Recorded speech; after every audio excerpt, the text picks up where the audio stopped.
Hey, don't go anywhere. We're going to make some spheres today. Cool. Do you even know how to make them? Of course, Johnny. I'm super good at making spheres. Wah! Looks like you're a real pro. I try. Check this out.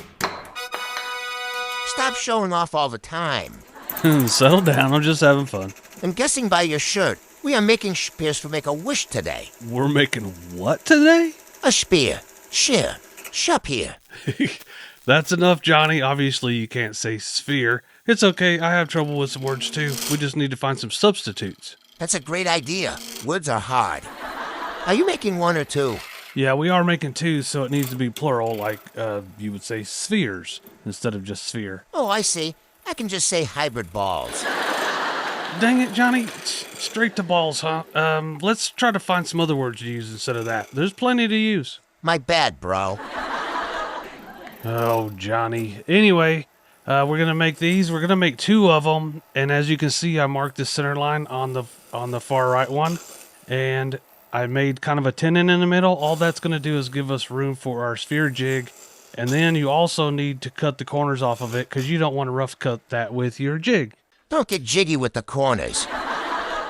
Yeah, don't do that, Johnny. All we got to do is set this jig in here and line it up with that line. I have a video on the other channel. I have a link to it on how to use this Carter jig. It's pretty nice. So just set it up and get it on there where it'll go back and forth nicely. And you'll start turning. Is this round object turning jig hard to use? That sure would have been easier to say if you could just say sphere. But anyway, the tool is kind of intimidating at first. Basically just because you don't want to mess anything up. You just put it on there, line it up, follow all the directions. As you can see right here, I'm kind of using the jig as a tool rest just to make room for the jig itself. I'll go in there and I'll set it over there and I'll turn that part of the blank away so that I got room for the jig to go. I don't know if I'm really supposed to do that or not, but you just get the technique down with this, and next thing you know, you'll get pretty good at it. Hey, wait a minute.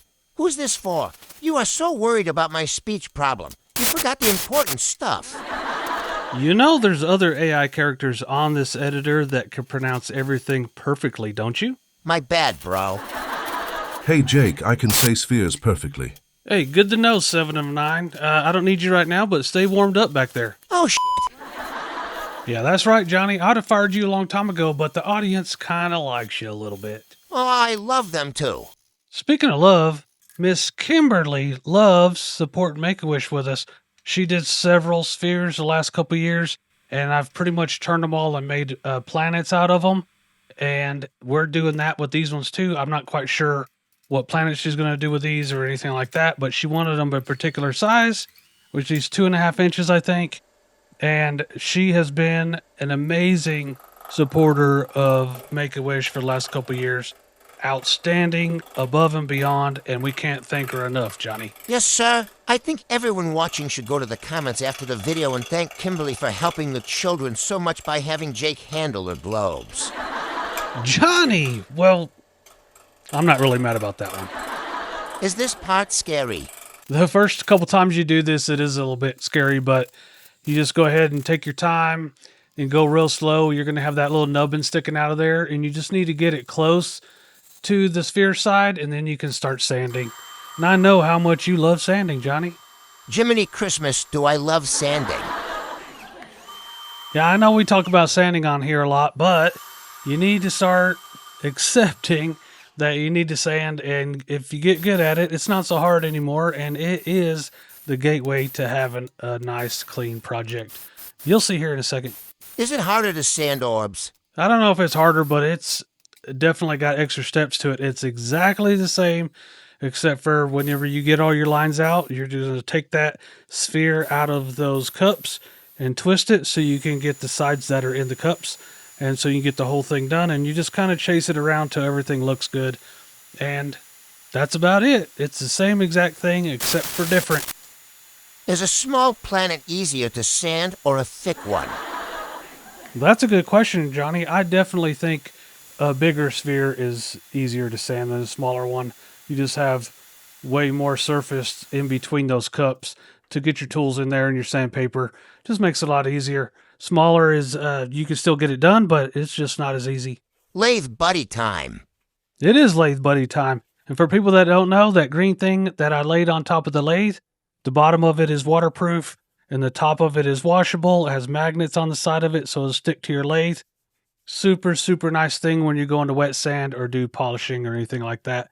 Protects your lathe. It is your lathe buddy.